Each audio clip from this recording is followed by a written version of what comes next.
Professora Soraya, a gente está falando sobre um governo que está tentando melhorar essa articulação política.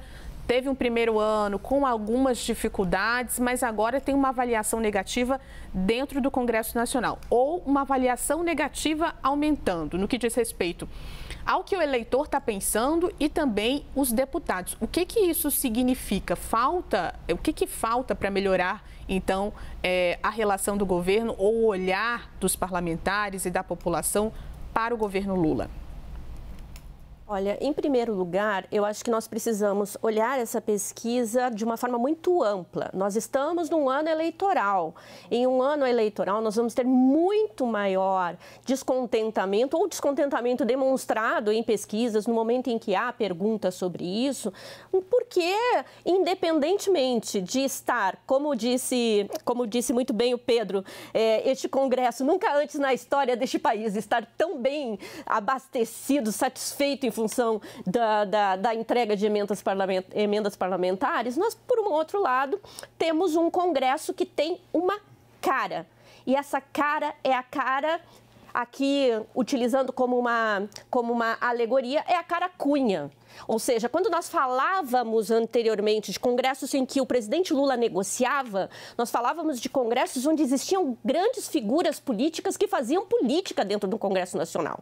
E nós temos uma modificação disso a partir do governo Dilma, que passa a enfrentar uma articulação desse chamado baixo clero e numa organização ainda muito mais orgânica do Centrão, até porque o Centrão ele é tão histórico quanto a história da República neste país, mas de uma forma muito mais orgânica. Então, o presidente Lula chega agora, em 2023, com um Congresso Nacional que não tem realmente a mesma cara.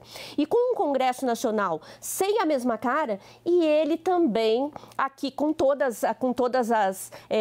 o reconhecimento às pessoas que o cercam, mas sem aqueles, e aqui eu vou colocar no gênero masculino mesmo, porque eram seus grandes homens de negociação.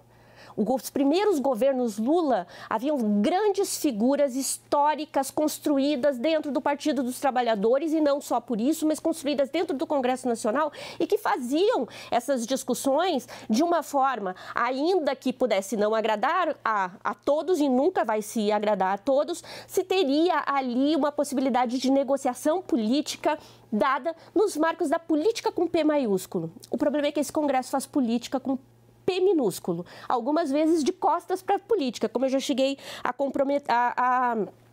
comentar aqui.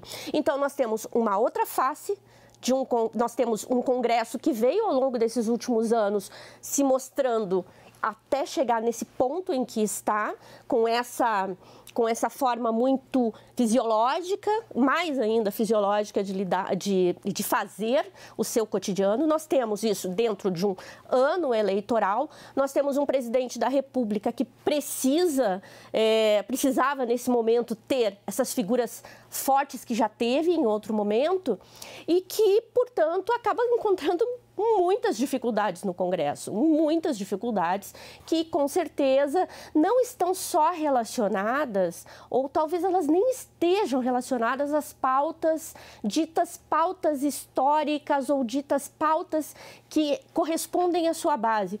Porque, veja, a gente fala muito das saidinhas, a gente fala muito a respeito seja da Comissão Nacional da Verdade, mas muito especialmente aqui, focando no âmbito da política criminal, sempre houve negociações e sempre foram negociações que trouxeram mais criminalização. A lei de drogas, da qual decorre a maior avalanche de criminalização e de encarceramento nesse país, é dos governos do PT. Então, nós precisamos ter também a capacidade de apontar isso para dizer, não é isso que está entravando. Não são as pautas históricas, as pautas de direitos humanos, as pautas relacionadas à política criminal, ou mesmo aqui para trazer outros debates. Não são essas. É a dificuldade política mesmo de um outro momento, de um outro homem que chega à presidência da República com um desafio imenso de encarar esse Congresso, eu vou repetir aqui, digo de novo, de forma figurativa, com uma cara Cunha. Ele é exatamente isso, é mais difícil fazer política dessa forma. Hélio, o que está faltando nessa articulação? Falta ali uma figura de peso para conversar com os parlamentares ou tem mais problemas? Falta um diagnóstico correto, na minha opinião. O governo está perdido, joga a culpa em comunicação, em articulação e não percebe o contexto histórico em que o governo está. Mas eu queria primeiro colocar alguns pontos aqui da pesquisa para a gente mostrar a dificuldade do governo. Então, a avaliação positiva do governo começou em 35 pontos positivos, 33 negativos, era um saldo positivo em 2 pontos. Agora está negativo em 10, ou seja, uma piora de 12 pontos, mais de 1 ponto por mês desde a última pesquisa. Para os deputados que se dizem no governo, é 70 positivo e 6 negativo, então você veja, claro, são dias do governo. Para os independentes, é 31 negativo e 15 positivo, ou seja, ele está perdendo esse tal centrão que a professora Soraya está mencionando. Para a oposição, 90 negativo e 2 positivo. Aonde a batata está assando? Nos independentes, né? A maioria sabe que o Brasil está na direção errada, foram 52% dos deputados. E é praticamente uma inversão das opiniões de 9 meses atrás, em agosto de 23. É interessante que, na margem de erro, a visão dos deputados coincide com a visão da opinião pública. Estamos indo na direção errada.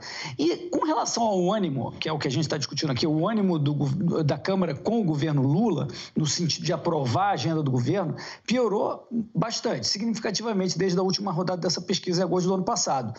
Isso mesmo com todas essas vergonhas das emendas que o Pedro e a professora mencionaram, né? Emendas que, por sinal, os outros países até têm, mas uma percentagem muito baixa do orçamento. Aqui é um volume absurdo, sem paralelo, representam 25% das despesas discricionárias. Ou seja, o Congresso está com bastante força, né? A visão sobre as chances de o governo aprovar seus projetos teve um enorme baque, né, nessa pesquisa, né, de 56 de alta chance, 37 baixa chance, passou a 47 para ambas, num movimento, claro, de abrir boca de jacaré. Então, o que eu acho que acontece, para voltar ao contexto que a gente está discutindo aqui? Por que está acontecendo isso com o governo?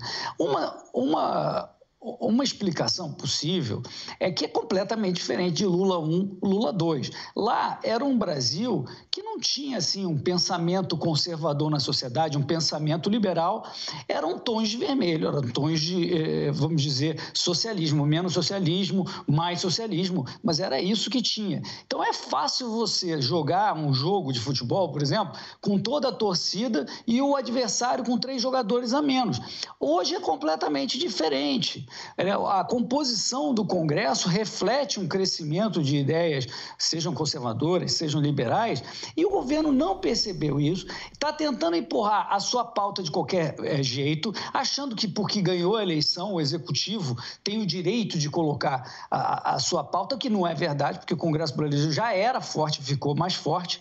É até uma visão autoritária achar que pode ser assim, porque quem define política pública no Brasil, né, em termos de regras do jogo, é o Congresso. Então, eu acho que o governo não caiu essa ficha. Não caiu a ficha de que ele tem que ajustar a sua agenda, a sua pauta. Ele quer fazer uma pauta só de gastos, aquelas pautas tradicionais de esquerda, algumas, como o Pedro falou, não estão na mesa, mas outras estão. E vai dar com os burros na água, como vem dando. Na minha opinião, vai continuar, independente de ser ano de eleição, vai continuar piorando, enquanto o governo não entendeu o diagnóstico do contexto político.